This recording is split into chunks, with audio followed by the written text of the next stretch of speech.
Welcome to Swapna blog. বন্ধুরা, আজকের আমি কোনো তরকারি করিনি। সন্ধ্যেবেলা হচ্ছে আমি ওই যে আলু সিদ্ধ আর বটবটি সিদ্ধ করেছি, কাঁচকলাও সিদ্ধ করেছি। ওটা আমি মেপে নিয়ে আজকের এই খাবো, কেননা কাল একাদশী আছে, নিরামিষ। দুপুরে তরকারি করেছিলাম, কিন্তু তরকারি আর ভালো লাগছে না, ওই জন্য সিদ্ধ ভাত করেছি। পোড়া লঙ্কা দিয়ে, ভাজা লঙ্কা দিয়ে আর বটবটি আর আলু সিদ্ধটা মেখে নিচ্ছি। খেতে খুব ভালো লাগে ভাজা লঙ্কা দিয়ে মেখে নিলে, পুরো শিম ভাতের মতো লাগে। এইভাবে আমি মেখে নিচ্ছি।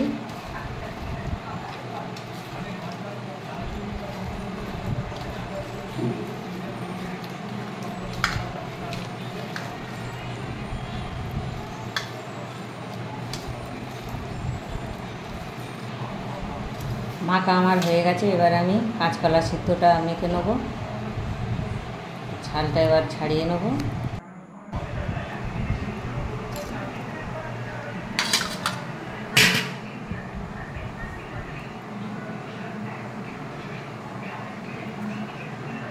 খোলা সমেত ভাতে দিলে এর আর গুণটা থেকে যায়, আটাটা আর বেরিয়ে যেতে পারে না।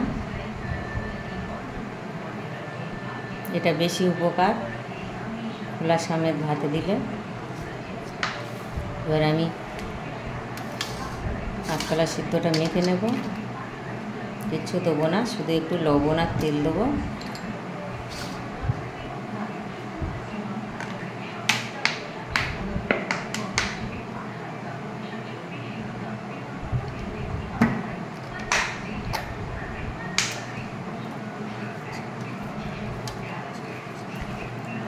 এই যে মাখছি, এইভাবে মেখে নিতে হবে। লবণ আর তেল দিয়েছি, দিয়ে মেখে নিলাম।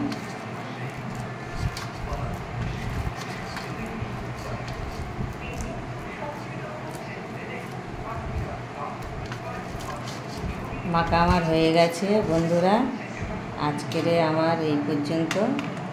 আবার আগামীকাল